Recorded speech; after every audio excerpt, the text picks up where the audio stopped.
Hello, everyone, and welcome to Game Industry Legends. My name is Chris Melissinos, and I'm the Principal Evangelist for the video game industry at AWS. And it is my privilege to have with us on the program today a true industry pioneer and good friend, Noah Falstein.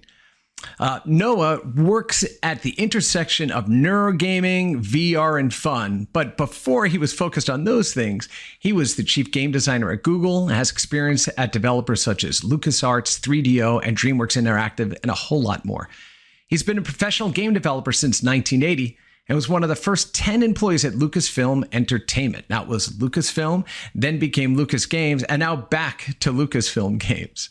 He was also at the 3DO company and DreamWorks Interactive before running his freelance design firm, The Inspiracy, for 17 years. He's also known for co-designing the arcade game Sinistar. We're going to talk about that. Indiana Jones and the Fate of Atlantis, of course, one of the greatest adventure games of all time, and contributing to serious games such as Remission and NeuroRacer. Noah was first elected as the chairman of the International Game Developers Association and a design columnist for Game Developer magazine for 6 years. Most recently, he has worked on Endeavor RX, which is the first FDA-authorized video game for the treatment of ADHD. But most importantly, Noah is an amazingly kind, thoughtful, and brilliant guy, and I'm so happy to welcome him here today. So everybody, please, welcome Noah. Noah, it's so wonderful to see you, and thank you so much for spending time with us today. We really appreciate it. I'm really happy to be here, and you are just too kind in that intro, Chris. Oh, come on. No, it's all true. It is all true, my man. So, so look, we have, your history spans more than 40 years, right, in the game studio. So there's a lot to go through. And you and I had a little bit of a sidebar or actually through email saying, we may need to, if we don't get to everything, we may need to have you back, right, to do the Noah Falstein Part 2 discussion. But I'm going to do my best to keep us on track and kind of not only have you walk us through your career, but to really talk about, the choices that you made in doing so. Why did you make some of the choices that you did? How were you feeling at the time? So I really want to know about Noah in those different eras of your career, not just the amazing things you built, but why you did them, right? So, fair? Sounds great. All right, great. So we're going to jump right in. So look, in knowing you and getting to spend some time with you, but then also doing research on your background. Now, you've always had a fascination with play and design, and specifically design, right? So can you tell us a bit about where that comes from? Like, what was your biggest influences that led you down the design path? Yeah, it's a good question because when I got started, doing this sort of thing as a child, it never was one of those things that I had any sense would turn into a career. It was, these days you see a kid playing with games and somebody may think, oh yeah, they may be a game designer. And at that time, even with board games, I never thought about where they came from. But like some other game designers, in fact, Danny Bunton had a very sort of poignant thing. She was one of the pioneers that was no longer with us, and talked about how when, as a child, when the family was gathered around playing games, it was one of the happiest times, that Danny could remember. And I think that was an influence for me. I was the youngest of three kids, and I was always good at games. And I remember being, even as a 6 or 7 year old, really proud of being able to hold my own and sometimes beat my much older siblings at some of the family games we would play. And that, I think, was part of what got me interested in games. And the design thing, I don't know where that comes from. I think it's kind of a personality thing that just grew out of wanting to tinker with them and improve them, and made my own little, games out of cardboard and marbles and things when I was a kid. And most of my game designer friends did the same thing. But, most kids make up their own games when they're kids too. So it's hard to know where it's all coming from. Yeah, we had RJ Michael on, as we mentioned, a mutual friend of ours, and he talked about, the very first game he made being an electronic tic-tac-toe game, right? So well before computers, well before video games, it was the act of creation and the act of design and these sorts of things, right? That really that really drove him, and so it's not uncommon that we see just in the games industry today. It's not always just video games. It may be the design of play, right? How do we go ahead and design and play? So, but okay, so you were designing these toys and games and things to play. But what was the first computer you really remember encountering? Like the first magical box of possibility? Unfortunately, it was not exactly a magical box. It was. I was lucky in that I grew up in Chicago, and there were, I think, 40 high schools there that had terminals to a computer at the Board of Education. But this was back in the mainframe era, and you just didn't have your own computer because they were multi-million-dollar, fill the whole room kinds of things. But I went to one of just 3 elementary schools out of the many dozens in the Chicago area. I guess they had 43 hookups, and so they had 40 high schools, and they had 3 extra, and I just lucked out that we had a setup at our elementary school. So I was in 7th grade, probably 13 years old, and none of the people at my school knew how to use it. So some guy who was a programmer for his day job would come in before his work, at the first period of the morning, and teach a group of us who were really, advanced in math, how to use the computer. And unfortunately, this was in the punch card era and learning Fortran. And I had read a book called Danny Dunn and the Homework Machine about computers and using it to do his homework. And I thought, oh, this is great. And sure enough, I could do my math problems on the computer. But the time it took me to punch out punch cards you had to type each individual problem you wanted to solve onto those cards, run those cards through a deck, put the deck into the stack, have the computer, and it was time shared. So sometimes you had to wait for 15 minutes before the computer would then go dunk, dunk, dunk, take all these cards in, run the program. And if you hadn't made any mistakes in the program, then a few minutes later, the teletype would start up and it would start printing stuff out because no screens at this point yet. And it was, I could do it, the same problems by hand in a 10th the time, a 20th the time that sending it the computer did. And I was terribly disillusioned, and it kind of turned me off to computers for all through my high school years, because I just thought, if this is what computers are, it's just not worth it.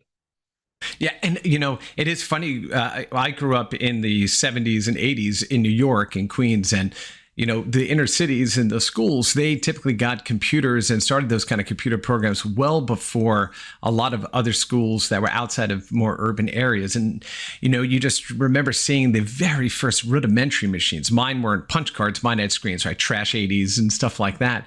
But still, it was like, how is it, I just typed this thing in here and it spit something back out. That's amazing. I didn't have to worry about dropping, and look at this. This is why, doing game history, I didn't have to worry about dropping a floppy disk and having my program be out of order like you did with punch cards, right? But I believe that was, you were doing work on like the Plato terminal, right? At a local university, right? After that, right? Yeah, that came later. So when I started, I think the order was that I went to college at 18 and got an introduction to how computers had advanced, and they still had like one punch card machine, but basically they'd gone on beyond that. Right. But it was really coming back from computer break that a friend of mine, a guy named Jacob I went to high school with, he had found out about these Plato terminals at the local community college. And Plato was absolutely, more than a decade ahead of its time. Many of my fellow people who are mutual friends of ours got sort of cut their teeth on it. Gordon Walton actually is one of the more vocal proponents of it. And it was a massively multiplayer system run out of the University of Illinois downstate at Champaign-Urbana. And these terminals were enormous. They had big orange screens. They were plasma screens. So it was basically a high resolution, single color. It was all orange. It was either black background or orange. But it was much higher resolution than any of the earliest screens that were coming out. And none of those screens were graphic oriented. They were all text oriented. And this was 1975, 76. So yeah, it was just amazing. And it was meant as an instructional system, but it had amazing games. Some of the first multiplayer flight simulators, dungeon games, you name it, just all sorts of great stuff. And I love that. Very inspiring. And many of us, I think almost everybody who did multiplayer games in those early years, like the sort of pre-Ultima Online years, was inspired by Play-Doh because that was the only place you could play them. Incredible. So what was the first game you remember programming on the Play-Doh system? Well, it wasn't Play-Doh, actually. So that was back at college. I went to a college in Massachusetts. And my first semester there, I was taking a calculus course. The teacher said, math is great, but these days, if you want to do math, you should really learn computers. And because of the bad experience I had, I thought, oh, well, this is going to be boring. And he said, there's a student who's teaching some of the classes. And I thought, well, that sounds a little bit more interesting. So I went to the first class, and it was in a language called APL, which is now basically totally obsolete, but still is a unique and amazing language. It is probably to this day the most cryptic looking computer language. Lots of Greek letters, lots of overstrike symbols that took two different letters and stuck them on top of each other. And as a consequence, once you learned it, if people looked at what you were doing, it made you look like a genius because it was just totally incomprehensible. So that was probably one of the pulls for it. But after the first class, the student teaching it said, well, all right, that's the end of the formal class, but if anybody wants to stay, I can show you some of the games that are available on the mainframe that we're using. It was a control data mainframe. And we had basically teletype printout, paper terminals. And that got me hooked on computer games. This was in, September 75, I think. So that was where I did my first programming. The Play-Doh stuff was what I did when I came home to Chicago for breaks. And the very first game that I worked on at my college, I was happy, allowed you to design your own curriculum. So to show what I was learning in the computer programming, I made a computer game. There was a game that, as we've talked about, was created by a man named Don Daglow that was making the rounds of the big, mainframe computers. It was a very early Star Trek game, text only, and a lot of people saw a later version that was made by somebody else, but Don's was all kind of a narrative where it would say, if you're aboard the Enterprise, there's a Klingon cruiser approaching, it is bearing 27 degrees, range so many kilometers. What are your orders, Captain? And you had a list of, I think, 20 or so numbers. You just type a number and hit return, and it would execute that order. So it was all text-based. And it was really fun, but I thought, wow, why didn't you do this? Or why is it only Klingons and there aren't different types of enemies? Or why can't we have different types of Klingons that you attack? And so I rewrote it in APL. I don't know what language it was written in originally, but it was a simple enough game that it was a great way to learn APL and figure out how to do all the stuff he did, and then continue expanding it and do all the things I wanted to do. And that was my first independent project at college, and it was my first game. So we'll have to go back and ask Don what the language he actually programmed in. So that can be done, definitely. But also during that era, right? Because it was all so new, everybody was sharing this, you could get access to this content. You could go and rebuild it. You could share within those communities. And that's what made it super exciting. And if I recall too, that game, isn't that the one to also print out your kind of the star map in ASCII, like when you went to kind of figure out where? See, that was the follow-on, right? That was the follow-on. Sophisticated one that was done. Yeah, where you had long-range scans, and that kind of took over. But I wouldn't be surprised if Don's version was also the inspiration for that game too. Yeah, in the discussion that we had with him on this program as well, he talked about the fact that like the baseball simulator that he wrote, the core like algorithms and methods that he wrote for that very first game were continued to be used in the in his later baseball games, like 10, 15 years later, right? So building on the past. And I guess that is, in doing this and learning APL and writing these games, I'm assuming that that's where you finally made the decision of, yes, this is the medium that I want to work in. I want to work in play. I want to work in games. I want to work in these kind of narrative spaces. Well, one might think that, but I still didn't. It didn't occur to me. You have to realize that those games that I did play had been done by other students, and at least at that first point in the late 70s, there just weren't any examples out there. The only stuff out there were arcade games, and I think it was around 78 or so that we started seeing Space Invaders and the ones that really had the breakthrough. It was also the very first Pong games came out, I think, the year I started college. And as I've mentioned to you, in fact, what the earliest experience I had with a video game was Nolan Bushnell's Computer Space around 1972 or so, and it was literally the only game in the entire arcade that wasn't mechanical, that actually had an electronic screen and everything. And it just, I thought this was the most amazing thing. But it never occurred to me, even though obviously somebody made those things, the thought of actually getting a job doing it just never crossed my mind. It really wasn't until just about graduation that it became a possibility for me to think about making games for a living. Amazing. All right. So let's talk about graduation. You graduate from college. Now you're out there and you get a job at Milton Bradly in their advanced research division. So now you're working for a toy company, which, anybody growing up was like, oh my God, I get to work at a toy company. Was it like Wonka's Factory, or was it something completely different? What did you think going in versus the reality of it? Yeah. Well, I had grown up on their games and jigsaw puzzles and stuff, and they had come out with Simon a year or two before they hired me, and that amazingly is still being sold in exactly the same form. Much improved internal electronics.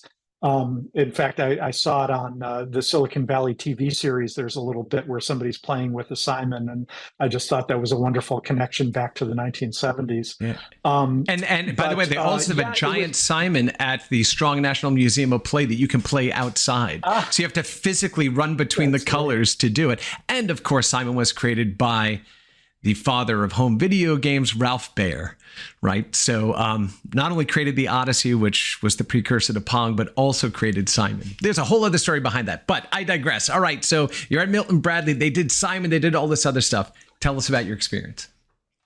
Sure. Well, you talked about Willy Wonka, and it did have, it's funny, I had never made quite that connection, but when I got there was this enormous factory floor where all the toys and games were being produced.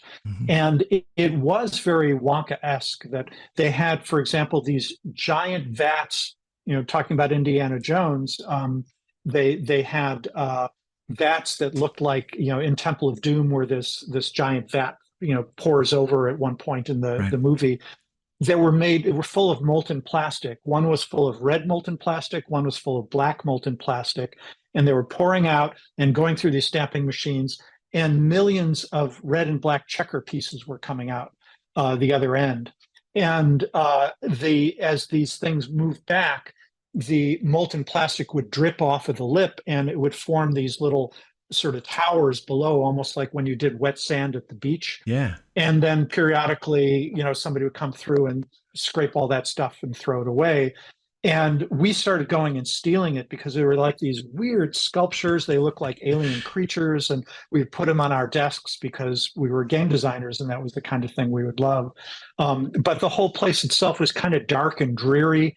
The people who were making jigsaw puzzles had one of these stages where they would have the puzzle on basically a cardboard with a picture on it, and you put it into this machine. The machine comes down and turns it into a jigsaw puzzle. And the women, it was all women for some reason who were doing this work, were wearing these kind of bracelets attached to a machine through a cord. And when I asked what's going on, says, "Oh, the way that works is that when the machine comes down, it's attached to this cord through pulleys, and it pulls back, so it's impossible for them to have their hands underneath it when it comes through because it would jerk their hand back." And I thought, oh, that's really clever, very low tech, simple solution. And then with horror, I realized they probably didn't do that until they'd had a bunch of people who had jigsaw puzzle stamped their hands. Right. And so, yeah, it was a little bit like the darker side of Willy Wonka as well. I think, Roald Dahl would have been very pleased with that aspect of it. Well, yeah, actually, I think, Wonka would never have put those safety mechanisms in. He would have been like, hey, Right. that's it. You're going to get some finger flavored candy making its way off the assembly line. But I want to see somebody who has the puzzle stamp on the back of their hand. Send more Oompa Loompas up. We lost a few hands. Yeah, exactly. So what did you work on while you were at Milton Bradly? Oh, so I was there 2.5 years. I worked on about 10 different projects, and every single one of them was canceled before they actually put it out the door. Oh. Speech recognition. I mean, it was actually good training for the games industry because they were far from the last canceled projects I worked on. Speech recognition stuff. The coolest thing I worked on there was a little robot that was kind of an R2-D2 look-alike in some ways, but it was voice controlled and it would play games with you, and way ahead of its time. But when they realized they were going to have to sell it for about $100 a pop, they gave up on it because the most expensive thing Milton Bradley sold, I think, was about $20, and it just no way we can get into this kind of fancy deal. There was a Milton Bradley home computer, which was about 90% done when the Coleco Atom computer came out. And it was basically identical, and they scooped us by about 4 months, and they said, well, if Coleco's got one out there, we're not going to bother. We had all the same chips. It was parallel, we hadn't stolen the ideas from each other, but we were using the same, creation. I worked on a computer game version of the Dark Tower electronic game they had, which was very popular in the early 80s. And I worked on some Atari VCS games that also never made it out because they were afraid of the competition. And that was a great experience because trying to make, I think the first game I did was a 2K cartridge. So I had 2048 bytes for the game code, artwork, sound, everything. And you can barely do a tweet for that little amount of data now. Yeah, I mean, being a VIC-20 kid, I was hoping it was like 3,192 bytes in the 5K, right, without an expansion cartridge. And then I would explain to people that your icon for Chrome is 16 times larger than all the memory that we had, like when we were first creating, those games. And the Dark Tower one's super fascinating because it only came out for a very short period of time, and became highly collectible, right, as a game. And there was actually a remake of the Dark Tower game, board game, that I backed in a Kickstarter. It's phenomenal. But in the Death by Consensus games that we run for the industry, we play Dark Tower. So I'm gonna have to make sure we get you back in there and tell that story because we know that our friends are going to love that.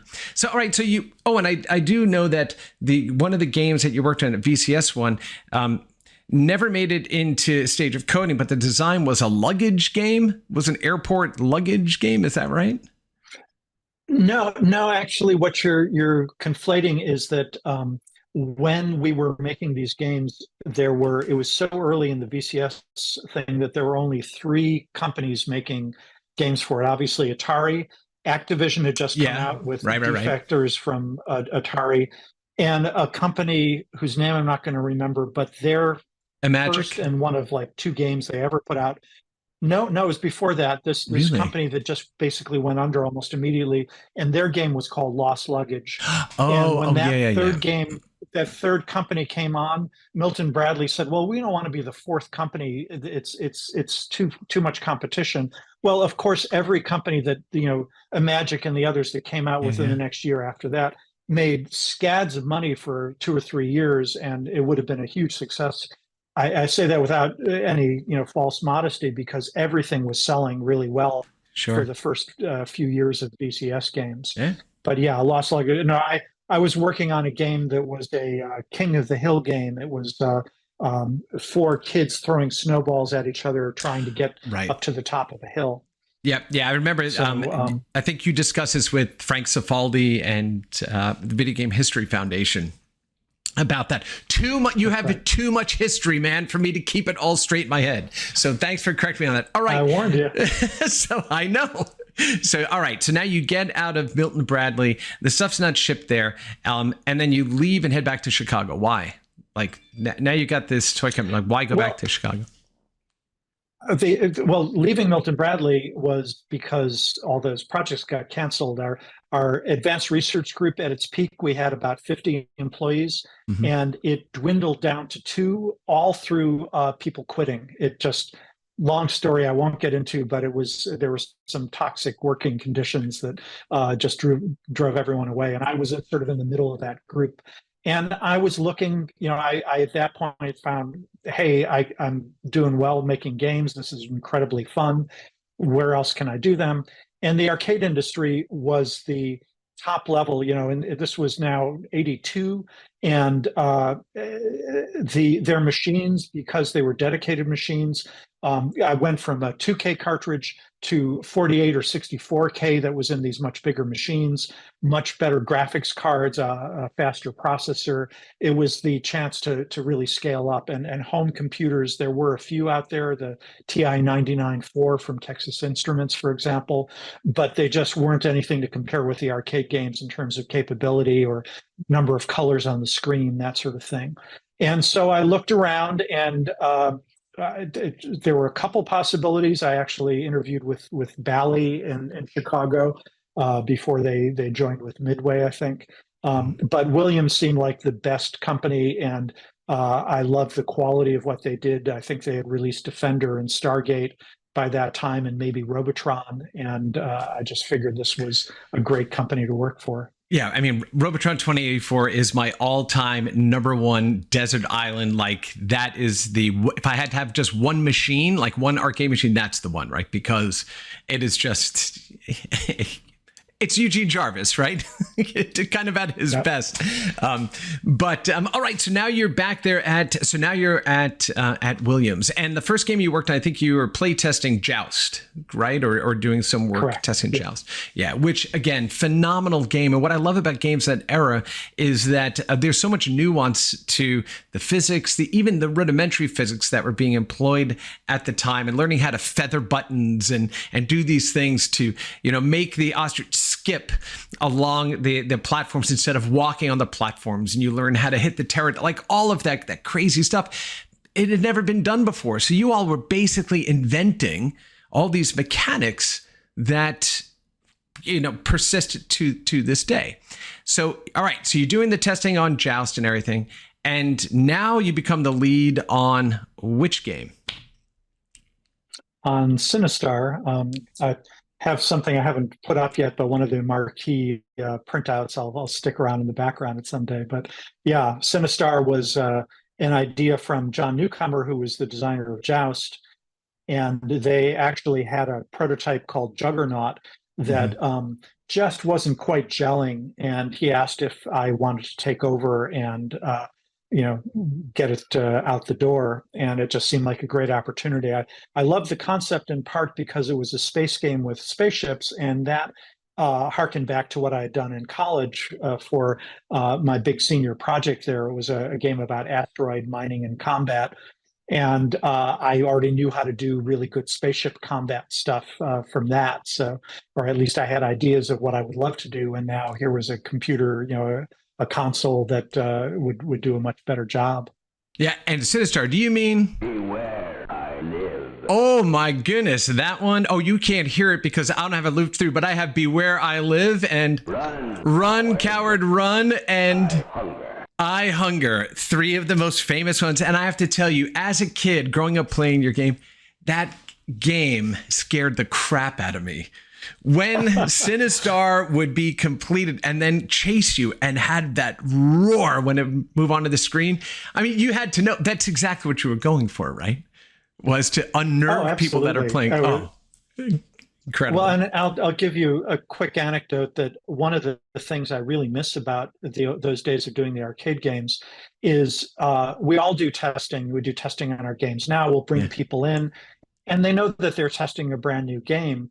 The way we tested games in the arcade days is that we would get it to a stage where it was playable. We would have the whole cabinet ready, and we would put it in an arcade.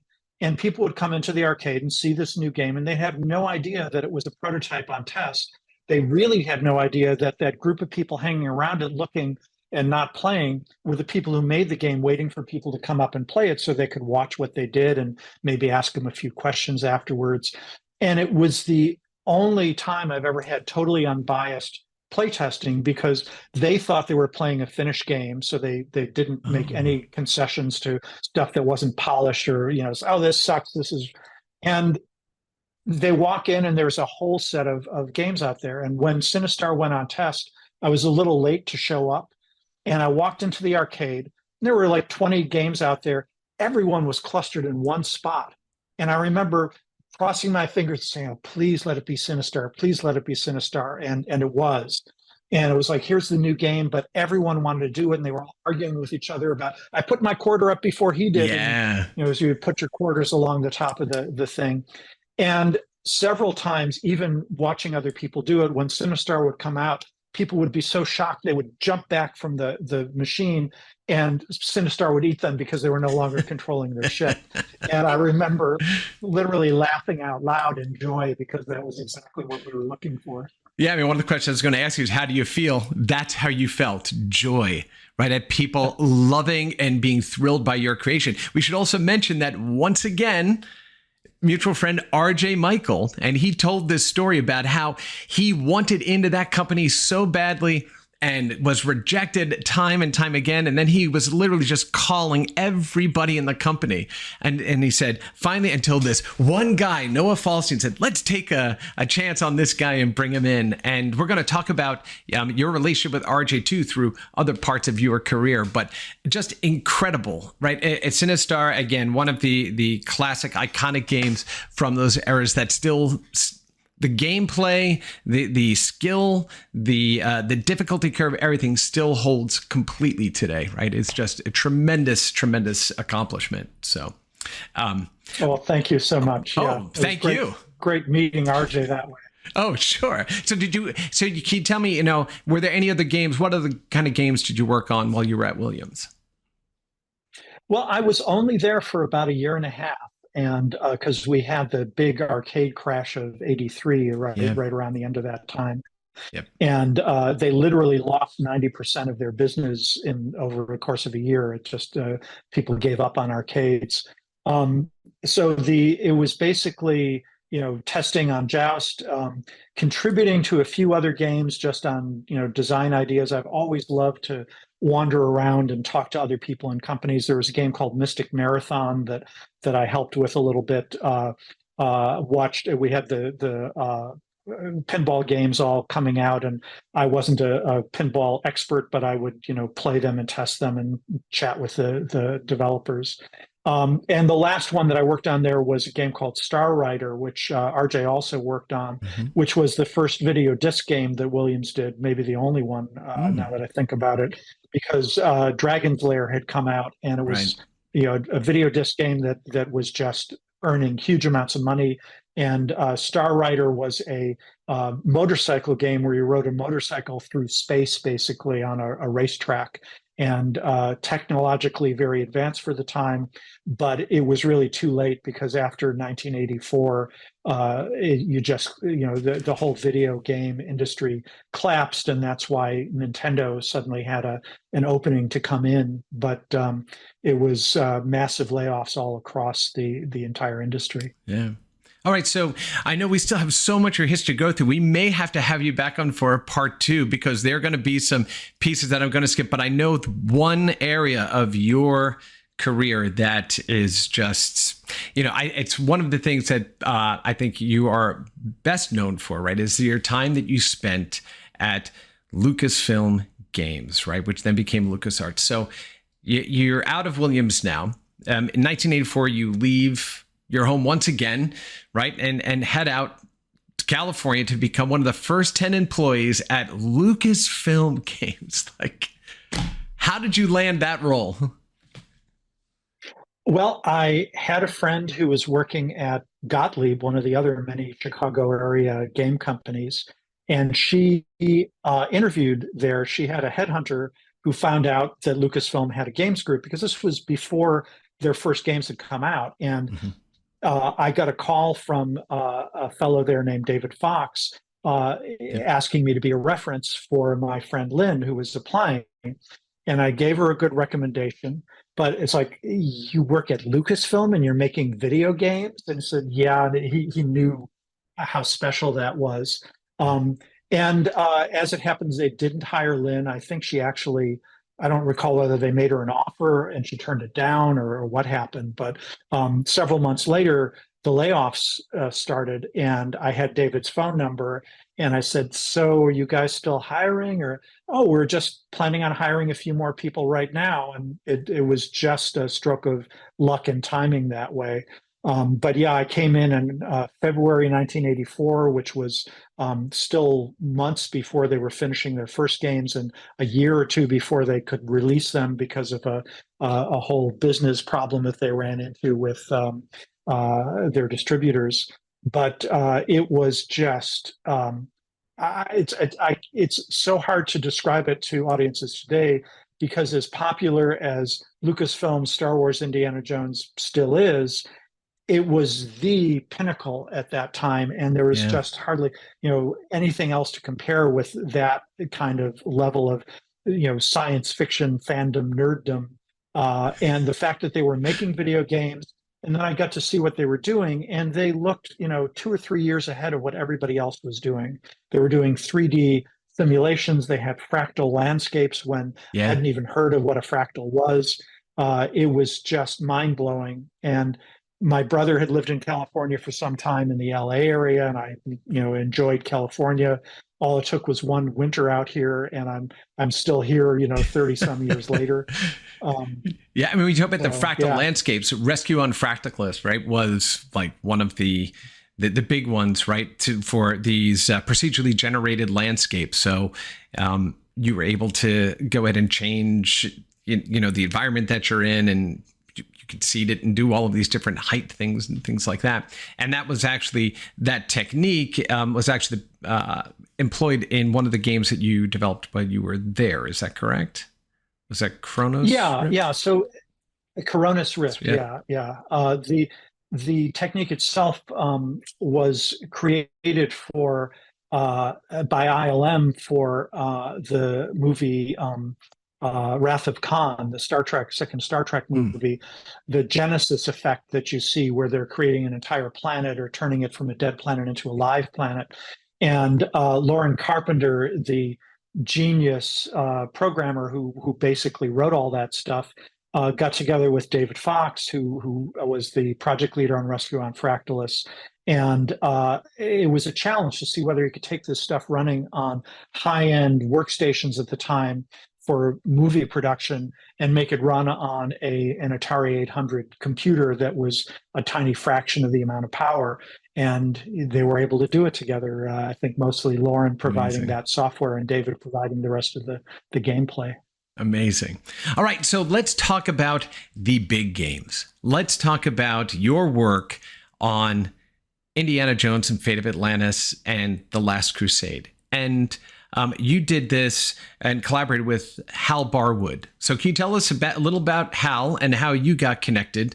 And then we're going to jump into little stories about these two incredible games. Sure. Well, Hal was a very successful film writer, producer, director. In fact, he ghost wrote Close Encounters of the Third Kind for Spielberg, and he shows up at the very end of the movie as one of the guys coming off of the mothership. There was a bunch of torpedo bombers that come off the ship at the end, and Hal and his writing partner were the two that you actually get to see with speaking parts. He would come by Lucasfilm quite a bit, working on some projects with George and He had written the screenplays for some of Steven Spielberg's other early movies. So they were all friends from film school days. And Hal loved video games. And in fact, he decided after working on movies like Dragon Slayer that he co-wrote and produced, he would be in the trailer supposedly working on the movie, but he'd be programming little video games of his own on an Apple II computer. And he realized maybe it's time to consider a career change. And so he came and talked to us, and we were just delighted because we loved his movies, and we loved the respect of somebody who actually loved games and who was a friend of both George Lucas and Steven Spielberg. Mm-hmm. And when he said he wanted to work with us, we were blown away. It's like, no, we all aspire to be movie, directors, writers. How could you possibly take a step back to this tiny thing?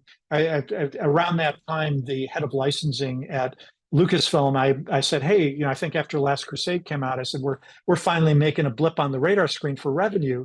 And he smiled, and I said, we sold like 250,000 copies of that. That wasn't important. And he said, well, I don't want to burst your bubble, but last year, all of the money from video games combined was less than we made for licensing Star Wars pajamas, just the pajamas, and really put us in our place. So the fact that Hal would come from movies to something that was so tiny by comparison amazed us, but it was wonderful. He was just a great guy to work with, and he and I collaborated on 3 or 4 projects subsequent to that one as well. See, but this is the great thing, and sometimes we still face this today, right? In the games industry, it's, well, we could do X that generates this much revenue. It's like, yeah, but you're missing like what the future is going to be. Consider the fact that video games, by and large, are really only about as part of popular culture, 50 years old.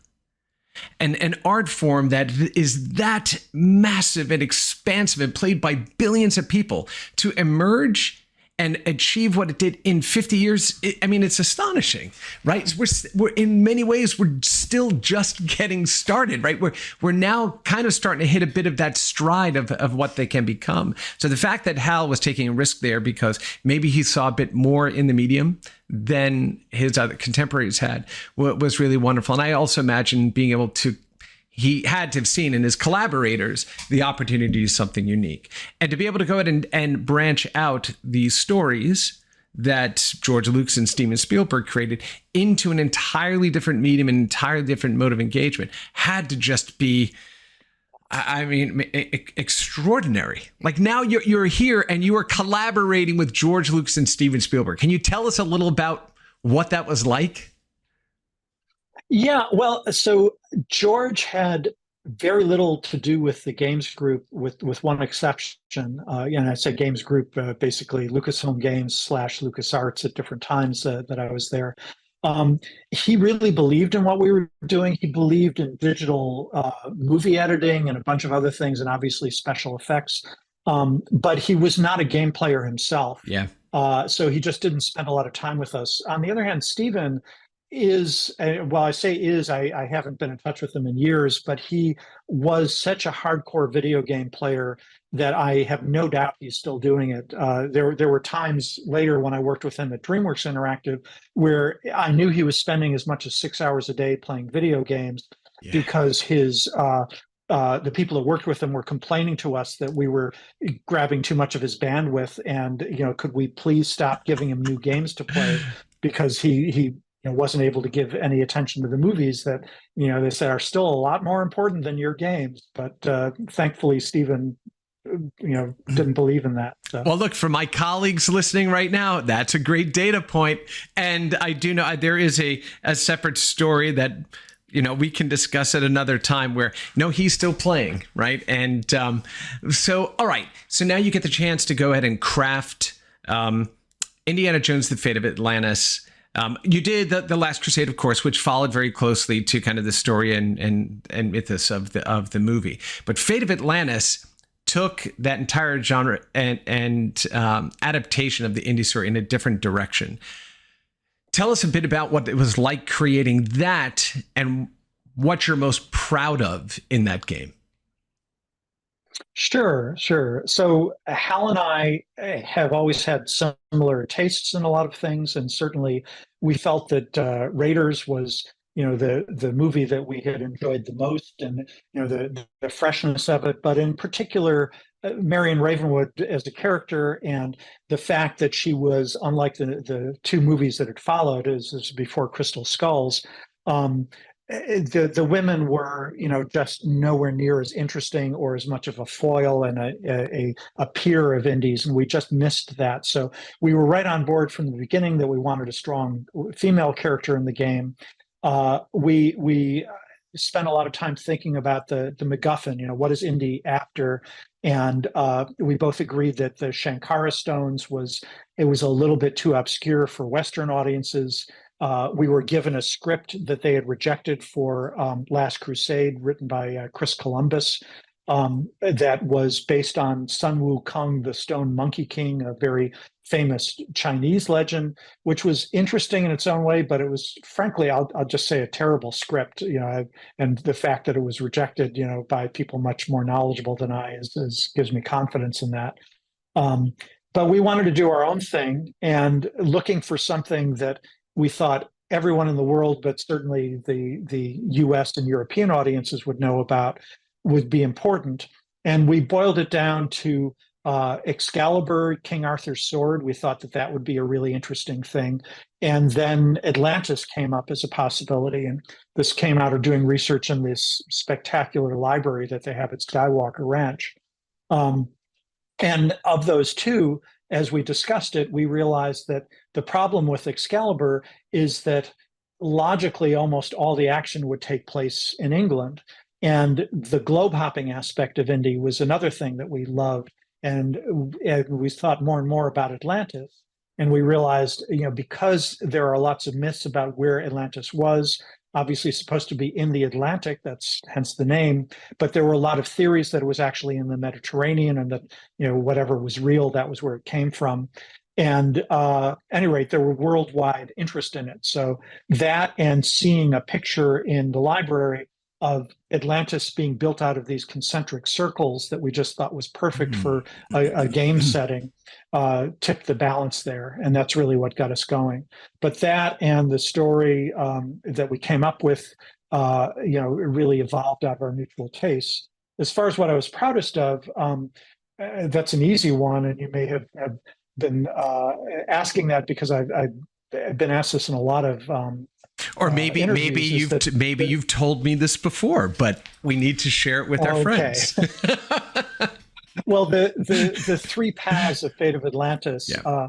A sort of hallmark of the games that I've worked on and had a big hand in designing is that I like games that adapt themselves to the player, so that there are different games depending on the different needs or preferences of the player. And we had done that a little bit with Last Crusade, but I thought this was a great opportunity to take it farther. And part of it also is that Indiana Jones is an adventurer. He is a scholar and a teacher. He's a romancer and a smooth talker. There are all these different aspects to his personality that we thought it would be great if we could emphasize different ones for different types of players. And that was the seed for the three paths. It was also in an era where these adventure games, what we were told was we're going to need to do 20 to 40 hours of gameplay for each game, which was really hard to make enough content and actually have it be profitable, because it was very expensive to make that content. And one of the things that I realized is that we could set it up so that you could get through one path of the game fairly quickly and not have the sort of tedium of, oh my God, I've been at this for 33 hours and I'm still not done. You could finish one of the paths quicker than that. But the completists who would complain and they did complain very volubly, if we didn't give them their 40 hours, we would make it really clear to them, oh, no, you have to play not only all three paths, but there are multiple solutions to problems in the paths. And I had come up with something called the indie quotient for Last Crusade that we used again in Fate of Atlantis, which kept track of have you experienced every possible thing in the game. And it had an arbitrary, I think, 800 points. We started giving things point values. It added up to like 795, so we added another 5 points.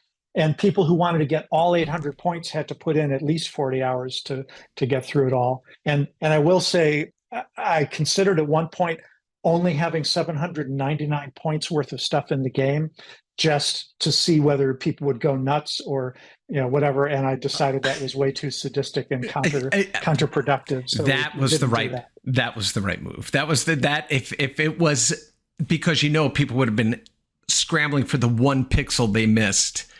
That has to be that 1 point, right? That was already done in Atari's Adventure.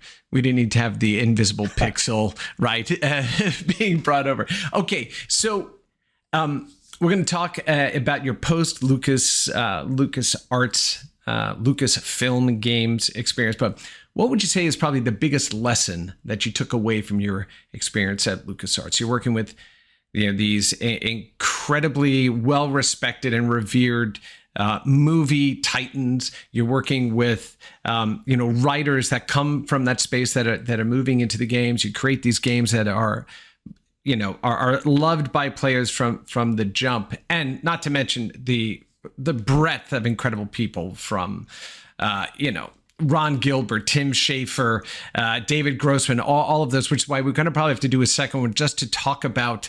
Maybe we can do that too, make it kind of like a reunion and get a couple of the other folks from Lucasfilm Games in and do kind of those things. But what's like tell me what is kind of a big lesson or something you learned that has stuck with you all these years coming out of that experience? Well, I'll give you sort of two quick ones. One is you've already stated, having a team of people who work well together, who respect each other, who have a variety of interests and skills.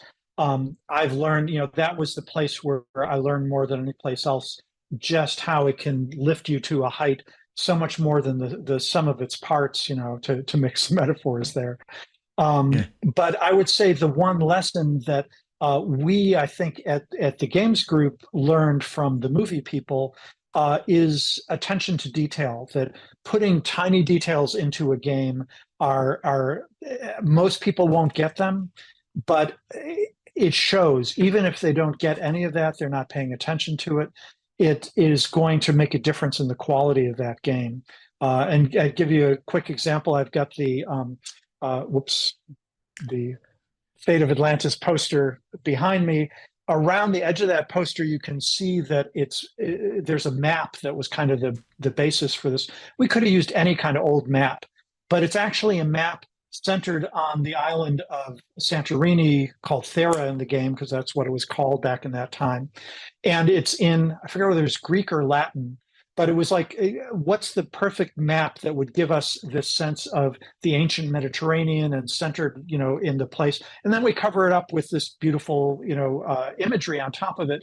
But we knew that was what the map was. And, we cared about getting everything just right that way. So that's something that I've tried to bring. It's not always possible. There's always time pressure, lack of a budget. But if you can make every little detail craftsmanship and example of craftsmanship and care, it shows in the long run, and that's probably the most valuable thing I learned. And as my Greek ancestors would say, thank you, for doing that. That's good. I'll have to let my wife, who's also Greek, know that's, and then I'll say, now don't you want to play? And she goes, no, video games are your thing, not mine. Okay, so LucasArts.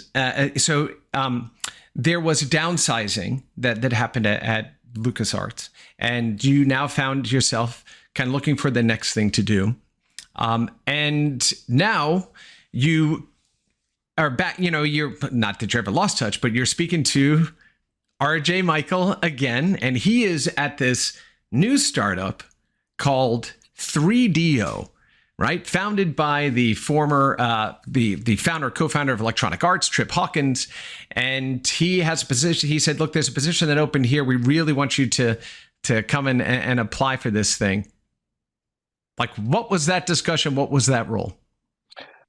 Well, so RJ, I became friends with him after hiring him at Williams. We moved out to California within a few months of each other as Williams basically started to downsize and fall apart, at least the arcade industry, sorry, the video game side of it. He came out to work at Amiga. I came out to work at LucasArts. We're both in the Bay Area, stayed friends, would do game sessions together. I met my wife at a party at his house. We got married at his house about 20 feet from the spot where I'd first seen her. And, so we were very close friends through all of this. And I knew that he was working on this new top secret project. And when I got laid off and, Lucasfilm had their downsizing, he was one of the first people I reached out to because he had alluded to, if you're ever tired of Lucasfilm, I said, well, it's a great company. I'll see as long as they're willing to put up with me. And so it was just a great opportunity.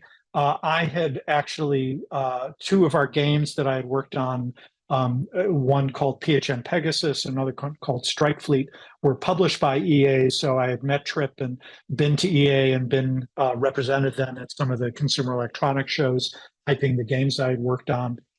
So I knew Trip reasonably well.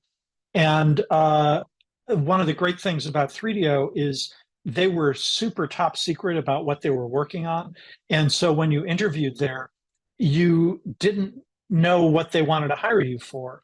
And it turns out that's a great way to interview people because they can't tell you what they think you want to hear because they don't know what you want to hear. And so when we were interviewing people and they did this with me, it's like, what's your dream job? What would you like to do? And it's like, well, what do you want me to do? No. You tell us what your dream job is. And if it's close enough to what we're working on here, maybe we'll hire you. And so that's kind of how it came about. And I wanted to make spectacular games. I loved being on the cutting edge of technology. It's been a constant theme throughout, the 43 years now I've been doing this. And when I told them that, and that was what they were doing, worked out really well. And I was employee number 9 there, I think. Wow. They had a big space. Trip knew he was going to expand. And they had about cubicles for about 30 or 40 people. And when I showed up for my interview, there was nobody at the front desk. And I said, hello. And 2 or 3 heads popped up like little groundhogs, sort of popping out of their holes. And somebody came over and said, oh, yeah, just come over, Trips over here. And it was very informal because it was so small. RJ's group that was doing the technology was a separate group in a different building. Yes, that was RJ and Dave Needle, I believe, at the time, right? That were doing that work, and then you had Neil Robinson, who was there as well. And so when I actually I'm going to be doing on the Rewind show, which we do every Friday at 3 p.m. Eastern on YouTube and Twitch on the AWS for Games channel. Tomorrow I'm doing 3DO, so I'm going to walk through some of my favorite games from the 3DO. And for those of you that don't know what the 3DO is, 3DO was supposed to be audio, video 3DO. It was the next generation of media. And the idea was to create a reference design or a reference specification for what this machine is that would get licensed out to other companies like Panasonic and Gold Star and Sanyo. And they would go and create the 3DO player, much like they would create a DVD player or create a VCR. And then the 3DO company would make money on the royalties for the software that ran on there. So it was really copying these technologies or these markets that came before them. But the biggest problem there was the cost of producing the 3DO player was so expensive because it really was cutting edge. It was using 3D chipsets, more RAM than other consoles had, right? This just, it was really kind of at the top of the chain. So released, I think it was $800 when it released in the United States back in the early 90s. I had one, and I had to sell a lot of my gear to go ahead and get one, and I loved it. But yeah, you could see, kind of where that went. It was a hugely ambitious project for a startup, to pursue. And I think Mark Cerny worked on Crash and Burn. I believe that's the case. He was involved in that, and I'm going to do that game tomorrow, so make sure everybody tune into that. But so, great idea, incredible people, building kind of the future, but ultimately couldn't survive. Like, what do you think could have saved the 3DO system? Well, it was really simple. Trip was being very experimental about the business plan to do what you just described. And it sounded like a good idea. We thought about it being like the VHS standard for videotapes, and many manufacturers make it. But what it turns out is, to this day, you need to actually take a loss on the hardware in order to make your money back on the software. And if you are Sony, Nintendo, Sega, companies using those models where Microsoft now, make your own thing, you can afford to lose money on the hardware because you own the license for all the software. Right. Well, if you have some other company making your hardware, they can't afford to take a loss on the hardware. That's their only source of money. And therefore, at $800 in those days, today, I don't know, it'd be at least double that amount. Yeah. It was the second most expensive game console ever made, corrected for inflation. Chris, do you know what the most expensive one ever was? It was the Neo Geo, which was the Bulldog ding, ding, machine. Very good. And that's because the games, the system, I think itself was somewhere around $600 or $700. And then the games were at least $300 to $400 and up, because it was just an arcade board that they folded in half and put into a case, right? So yeah, it was the Bulldog, the Neo Geo. So the basic lesson is, you're not going to be able to make money, with a brand new console unless you can sell it at a loss, or at least very close to the bone. And the other thing that killed us, unfortunately, is that we were using a technology called what was it called? Not voxels, but a type of compression that we thought would allow us to fit a movie onto a CD, not a DVD, but just the 1/10 the storage or so on a CD. Yeah. And we were able to get up to about an hour's worth of video off of a CD using this technique. But we needed to hit that magical 2 hours so most movies could fit on it. Yeah. And we thought right up until it was too late that we were going to be able to get that last factor of 2, and it just wasn't working. Yeah. Hey, look, we are at our 1 hour mark. We're 2 minutes over the 1 hour mark, but I really want, I'm going to have you back, because there's a lot more that I want to discuss and share, right, with our colleagues here. But I do want to make sure that we discuss the work that you're doing right now. I know this is something you've been working on for quite some time. I know that you've done work with a company called Hope Lab, and they had done a game called Remission, which was used to teach the importance of things for like children going through cancer treatments, like why it's important that we get all the cells in a particular area, because they'll regrow if we don't get them. Or, as you are miniaturized and injected into the body of the patient, all of a sudden, the screen starts shaking, and you're radioed in by control outside saying you need to get them to slow their breathing down so the absorption of their treatment is more effective. And so through the gameplay, they were teaching the tools and the things that children going through cancer treatments need to do to improve the result of those treatments. And it was a wonderful tool to help them deal with something incredibly, devastatingly fearful, but give them actual real tools to help themselves. And the numbers they showed, right, of the control group and then the that did this were, I think they were peaked above like 80%, like in terms of better treatment. Not that everyone made it through it, but that the efficacy of the treatments increased in about 80% of the people that had gone through playing this. Did I get that correct? Yeah. Right. Generally correct. The one distinction is that the key thing we were teaching with that was to take your chemotherapy pills. And it was aimed primarily at teenagers, because young kids, their parents would make them take the pills. Adults know that they need to do it. Teenagers, it's like, well, I went through all this radiation. I felt awful. I'm finally feeling better.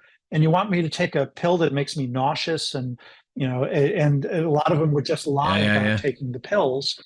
And the efficacy you're talking about is that compared to the controlled group, and they did a huge randomized controlled trial with, I think, over 375 children. And they found that the people who played the game, the kids who played the game, had a much higher rate of sticking with the The pills. treatment. I forget exactly what those numbers were, but and if you don't take your chemotherapy pills, the cells can start, multiplying again, the cancer cells. So Yeah. it was a way of showing them what's going on inside their bodies, and making a game that was both a fun game, but also was saving lives. I mean, it was really satisfying Yeah. and eye-opening to me that it was possible for games to have that kind of power over people. Yeah. And then the most recent game that you're working on is something that's near and dear to my heart, right? Is this game called Endeavor RX, which was designed to help children that have ADHD. I, as an adult, I am ADHD, and I have, been taking medication for years and years and years, which is a superpower. ADHD can be a true superpower, but having techniques and things like that to be able to deal with the massive amount of input and output that is coming out of it is super important.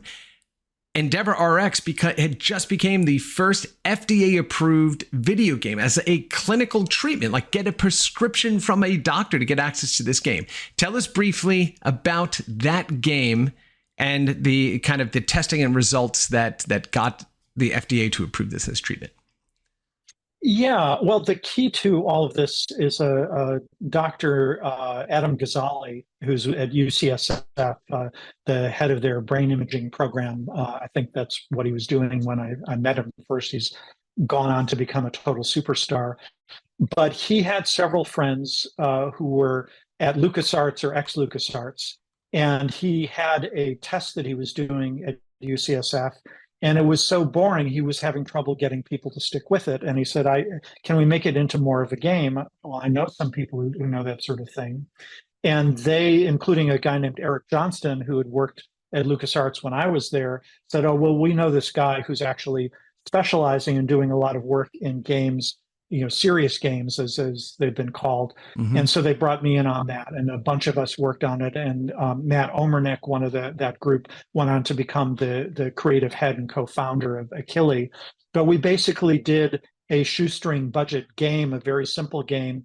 And it was so effective. And Adam, as a doctor and scientist, was able to do the right type of testing and was able to get UCF funding to do a big trial. And it got on the journal Nature, on the cover of the journal Nature, which has never to this day, except that one time, had a video game on the cover, because he was showing that you could really change people's ability to focus and concentrate. And that was enough to then start the funding rounds, and Achille went public with $1 billion valuation last year, and is still the only video game that has been cleared by the FDA to be treated, prescribed by doctors.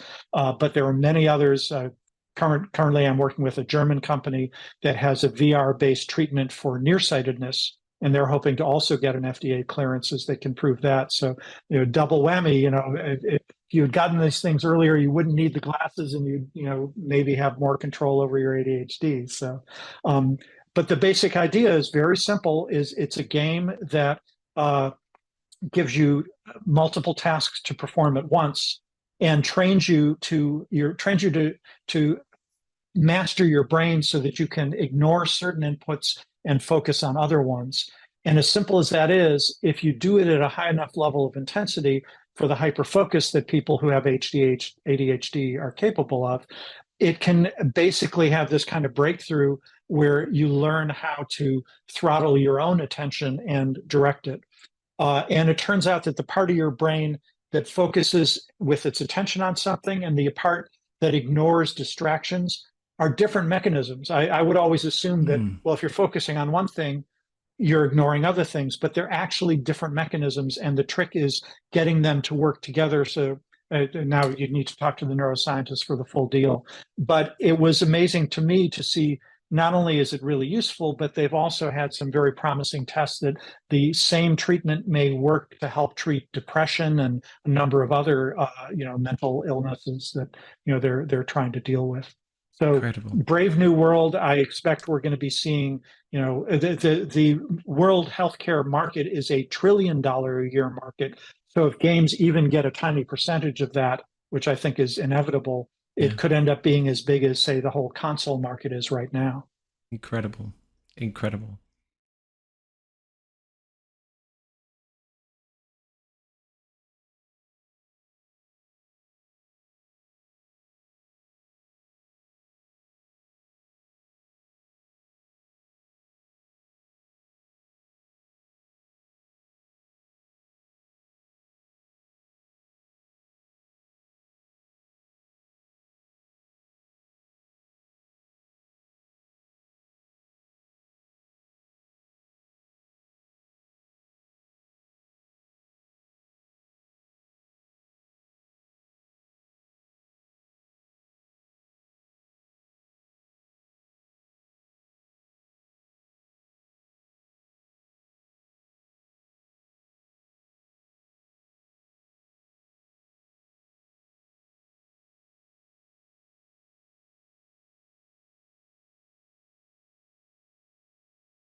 Noah, thank you so much for spending this time with us today. We really appreciate your background, your history, your contribution to the games industry is just extraordinary. And you have impacted more people than you realize. I know you probably hear that from people, but it's true. And the work that you're doing now to focus on using video games for good and for healthcare and for solving, very real, deep human problems is just extraordinary. So as a lifelong gamer, somebody who grew up also playing your games, and as somebody who's gotten to know you over these years, it is a privilege to spend this time with you.